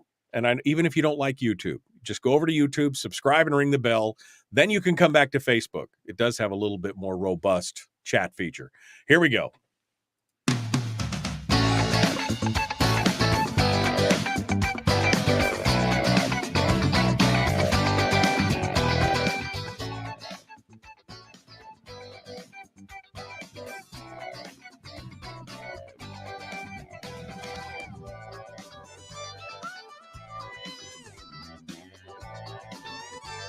All right, we're continuing now. One final segment with Ben Carpenter, our guest, representative from down on the peninsula, also the chair of the House Ways and Means Committee. We've been talking about HB 190, HB 194. 190 is the Sunset Provision Committee, and 194 is the new Executive Budget Act. But he also wanted to talk a little bit about taxation. So we got about 9-10 minutes here, and I want to give Ben just the floor to kind of talk about some of the issues that have come up today from the chat room, or my questions, or anything else. So Ben, I'll let you take it away here, and you give us your thoughts here in the final segment. Yeah, I want to reassure folks that I'm not about just increasing taxation to solve our problems. Throwing more money at state government is not going to solve our problems, because we'll just have to continue throwing more money at it. I'm having a difficult conversation about taxation because I think it is part of the solution, but I'm not in favor of just solving the problem with taxation. That's why I've presented a fiscal plan that includes limiting state government spend through a constitutional amendment, and solving the PFD problem through a constitutional amendment that requires a portion of the PFD to be paid to the people. And then we have a conversation about the right level of taxation. The sales tax provision or bill that I put forward, the estimates on that were somewhere around $900 million would be generated. Okay, if you coupled that with a corporate income tax reduction, that would generate a reduction in the amount you would collect at state revenue by $300 or $400 million. So you're looking around $700 million net with that tax change. Well, if you take the average Alaskan income and you assume that 90% of that income gets spent, and it would be subject to a sales tax, then your end result, or your amount of taxation that individual or that family pays is around $900. So if you compare that to what a statutory or 50-50 split of the permanent fund revenue, permanent fund earnings would bring to an individual and to a family, you're much better off to pay the sales tax of $900 on an average. That's either $50,000 or $60,000 of annual income is the average for Alaskans. I think it's around 60. You're much better off to pay that $900 of sales tax and receive the permanent fund earnings into the private sector, into your hands to be spent in the private sector. The state economy is much better off to receive that permanent fund earnings into your hands, and then it gets spent in small business and through the economy, and then collected back in a small tax back to the state coffers. So I'm not saying that keep everything as it is right now and just add a tax, because that's not the solution that the state needs. That's not going to make us more healthy. But I am saying restructure. It is time for us to grow up and restructure our state government away from just relying upon oil and business to be our cash cow. Don't be surprised that business interests carry the day in the government lobby down in Juneau. They're the ones that are paying the lion's share of the taxes in the state. And it's consumption taxes that we have. If you're able to reduce your other consumption taxes that are what our hidden taxes are, because you're collecting enough through a sales tax, then we're all better off. We all pay taxes at the local level. You've got sales taxes at the city and borough levels. You've got property taxes at the local level. And my sales tax provision was designed to help address that. So in municipalities that don't have oil and gas property tax sharing arrangements already, and that's Kenai Peninsula, North Slope, Valdez, and Fairbanks. Those other municipalities, those are the boroughs, right? So those other municipalities would be able to share in the sales tax revenue, 50% of the sales tax revenue they'd be able to share of, if they keep their property tax down 10 mils or less. So if we can use the state economic engine and the capacity to generate wealth within our state, we're a resource rich state, and if we can get to a point where our tax structure is built upon the economic engine of the state, then taxes across the state can come down. We don't have to have as many hidden taxes. We don't have to have as high a property taxes, because the economic engine is picking up that burden to pay for state government. But it's through the people. We pay that burden, and we have a dog in the fight, and it's clear to us every time we spend our money how much tax we're paying. Well, and as we've talked about before with Senator Rob Myers, is that there is a severe danger when the government is dependent solely on permanent fund earnings and some corporate taxes to be completely divorced from the private economy, from what happens. They could give two cares left if the majority of their money is coming from the earnings of the permanent fund, which is what, $3 billion roughly right now is what they're pulling out of the earnings every year. If the majority of their money is coming out of there, they really don't care what's going on in the Alaska economy, because it doesn't affect the state's revenue or income. All they care about is protecting that. They don't want to. They don't care if the economy is doing well or doing poorly, because they're not getting their money from that. We've got to have that connectivity between the two to protect the private economy. I don't disagree. It's exactly what the risk is long term for using permanent fund earnings solely to pay for state government, is that you're enabling a system that doesn't care about economic activity in the private sector. There are some people, and I'm not saying this as a conspiracy. There are literally people who think that the best interest of the state is to become smaller population-wise and just turn it into a state park and rely on people coming in to visit for some of your revenue, your livelihood. That's it. Turn it into a state park and keep people out. The problem is that the people who leave Alaska are the ones that are that have the means to do so. Those are the people who are going to leave. And so you're left over with people who are dependent on government and dependent on assistance. And it just is a self-defeating cycle here of socialism. And if we really keep our focus that every time there's a solution presented by a candidate or a legislator that says the government needs to do this, like childcare, we need better childcare and we need the state to pay for it. Okay, that's a socialist idea. Do we want more socialism in the state? Because somebody's going to pay for it and others are going to get the benefit. It's socialism. So if that's what you want is a socialistic state, then either allow it by voting for it or allow it by not participating. But if you don't want a socialist state, then you're going to have to pay for something different and you're going to have to participate in the process. Representative Ben Carpenter, our guest here on the Michael Duke Show. We've been talking about HB 194, HB 190, the state of taxation and the disconnect in state government between the private and the public economies and how we can fix it. Last 2 minutes here, Ben. I want to give you the final bite at the apple, so to speak.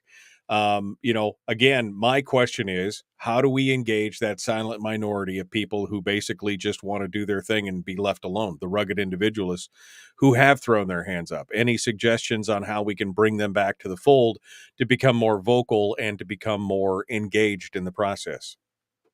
Yeah, I would just say, talk to your neighbors. Talk to your neighbors, help them understand. And if you're having a challenge communicating to people, learn how to communicate better. I mean, I don't want to be the father, right? You said this earlier. I'm not your daddy. Right. But exactly. my recommendation is that if you are uncomfortable with talking to people about this issue, or you feel that people don't listen to you, this is the same problem that I have, right? I have to be a better influencer as a legislator. I need to improve the way that I do things to communicate and influence.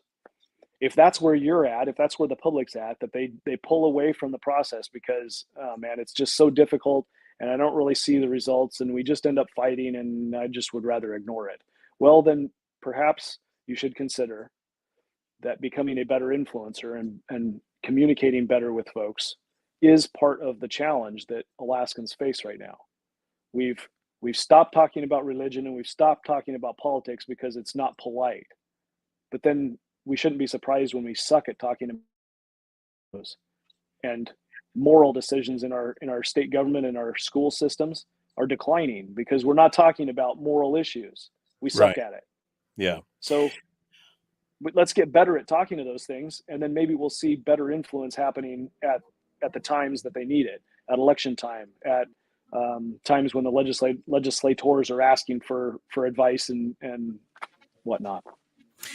We've got to stay engaged. We've got to encourage those that have that viewpoint to be there and to stay engaged. And, we can't, again, don't grow weary in well-doing. That's what we've been saying for a long time. Don't grow weary in it. Keep fighting it. Keep up the good work and keep getting more and more of your neighbors engaged. Ben Carpenter, our guest, The Michael Duke Show. Ben, thank you so much. I appreciate it. Thanks, Michael. It was fun. Folks, we are out of time for today. Tomorrow is another one. Be kind. Love one another. Live well. We will see you tomorrow. Have a great day.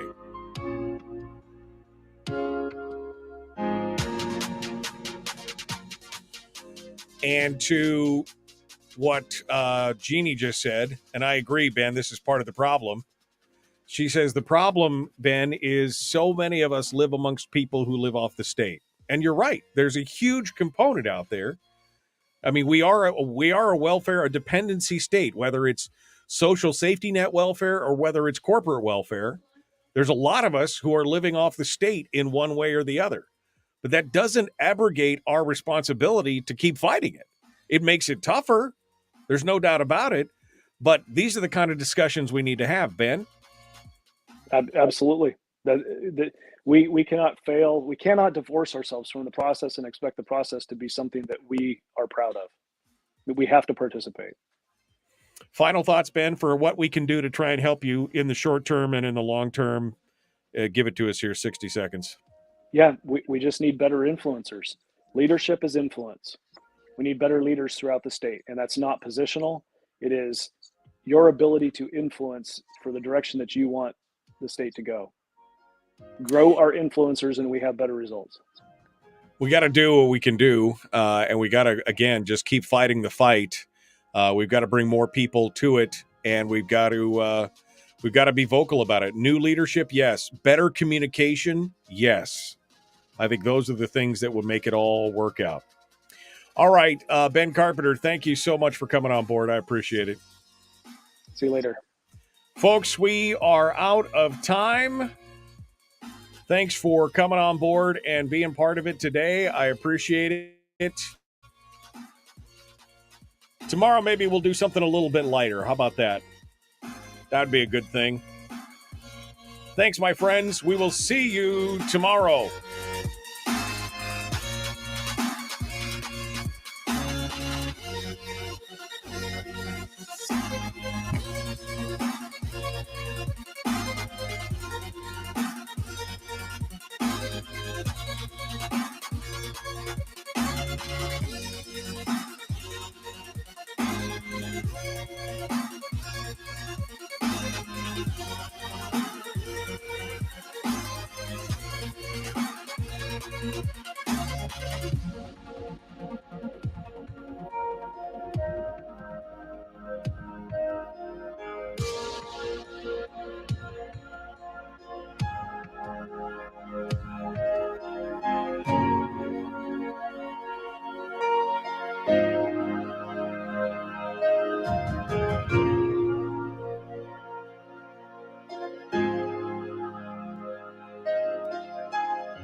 We've shed our terrestrial radio skin, and now we are slimy lizard internet people.